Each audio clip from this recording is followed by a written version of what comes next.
The morning sky hung heavy over Arlington as the procession of black cars rolled through the gates. Flags fluttered at half-mast, brass gleamed under the grey light, and the echo of boots on gravel filled the solemn air.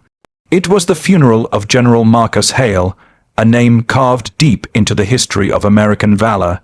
Soldiers in pressed uniforms lined the path, their faces sharp with discipline and grief. The old man in the faded coat shuffled up the road, leaning heavily on his cane. His hat was worn, his medals dulled with time, and his steps uncertain, yet there was something in the way he walked, a quiet dignity that spoke of battles fought and years survived. When he reached the checkpoint, 2 guards stepped forward, rifles slung at their sides. "Sorry, sir," one said politely, "this is a restricted ceremony. Only family and invited personnel beyond this point." The old man stopped, steadying himself against the cane, his eyes, clouded yet steady, fixed on the flag-draped casket in the distance. "I understand, son," he said softly. "I just came to say goodbye." The guard looked at him again, noticing the threadbare jacket with a patch of the 101st Airborne barely holding on. "Were you military?" the younger guard asked, a flicker of curiosity in his voice. "A long time ago," the old man replied, "but that doesn't matter now." "I'm sorry, sir," the second guard said firmly. "Orders are strict. You can pay your respects from outside the perimeter." For a moment, the old man didn't move. He simply looked past them, his jaw tight, eyes glistening. Then he nodded, turned slowly, and began to walk away, each step heavier than the last. But before he reached the gate, a murmur ran through the formation of soldiers. A black SUV had stopped abruptly near the main tent, and a tall man in full-dress uniform was stepping out. A 4-star general, his chest glittering with medals. He paused, scanning the crowd, his sharp gaze landing on the old man being turned away. "Hold on," he called out, his voice commanding yet calm. Every soldier froze, the guards straightened instantly. The general began to walk toward the old man, each stride purposeful. When he reached him, he saluted first, a crisp, flawless motion that drew every eye. The old man hesitated, then returned the salute, slower, but with the weight of years behind it. "Sergeant Major," the general said quietly. The old man blinked, surprised. "How do you know me, son?" The general's expression softened. "You saved my father's life in Da Nang," he said. "He told me about you every year on his birthday. Said if it weren't for a stubborn old sergeant with more guts than sense, I'd have never been born." The guards' faces drained of color.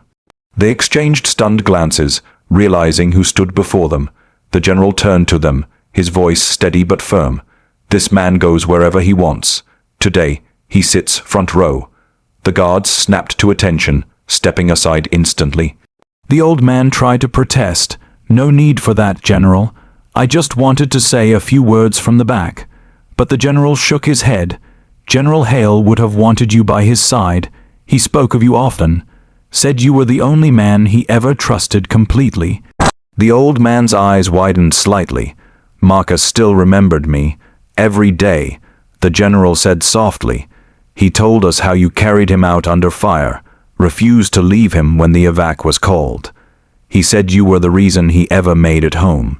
The old man's lips trembled, and he looked away, blinking fast. "That was a long time ago. I just did my duty, and that's why we're here," the general replied. "To honor men who did their duty when no one was watching." Together, they walked toward the casket. The band quieted, the murmurs stilled, and every eye followed the sight of the old man, once turned away, now walking beside the highest ranking officer on the field. The general motioned for a chair next to the widow. When she saw the old man, tears filled her eyes. "Tom," she whispered, "he told me you might come." The old man nodded gently, removing his hat. "Didn't want to miss my old commander's last flight."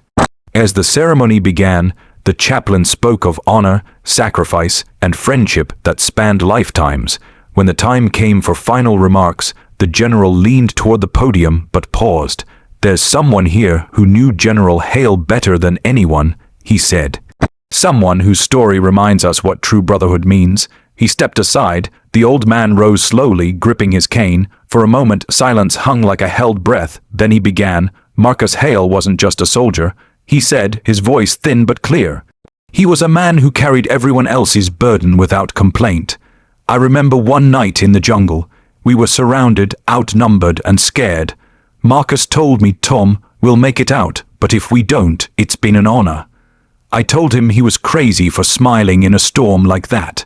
But that was Marcus, never afraid to stand tall, even when the ground was shaking. The old man's gaze drifted to the coffin, his voice breaking slightly. He once told me that if he ever made it home, he'd make sure every man who served with him was remembered. He kept that promise. I'm just here to keep mine. When he sat down, there wasn't a dry eye in sight. Even the guards at the perimeter stood straighter, their expressions changed from duty to reverence. The rifles fired the 3 volleys, the bugler played taps, and as the folded flag was handed to the widow, the general turned once more to the old man. "Thank you for coming, Sergeant Major," he said quietly. "You reminded us all why we wear this uniform." The old man nodded, his eyes on the horizon. "He was my commander," he murmured, "but more than that, he was my brother." As the crowd began to disperse, the general watched the old man shuffle away, his silhouette small but unshakable against the rising light.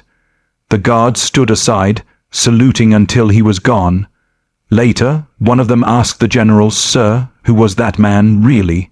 The general looked at the empty road and said simply, "That man was the reason our general ever came home." The wind was slow and heavy that morning, carrying the faint echo of bagpipes through Arlington Cemetery. The air was thick with solemn respect as rows of soldiers stood in perfect formation, faces unreadable beneath the weight of ceremony. It was the funeral of General Marcus Hale, a man whose very name carried decades of honor, courage, and sacrifice.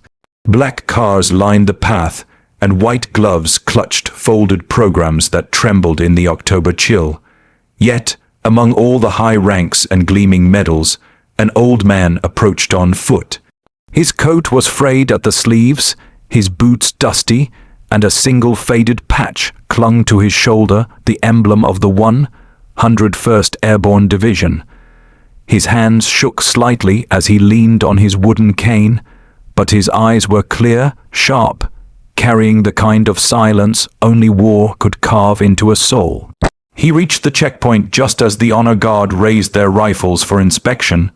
2 young sentries stepped forward, straight, backed and alert. "Sir, this area is restricted," one said firmly but respectfully. "Access is limited to family and invited personnel." The old man nodded, his voice soft and worn. "I understand, son. I'm not here to intrude. I just came to say goodbye to an old friend."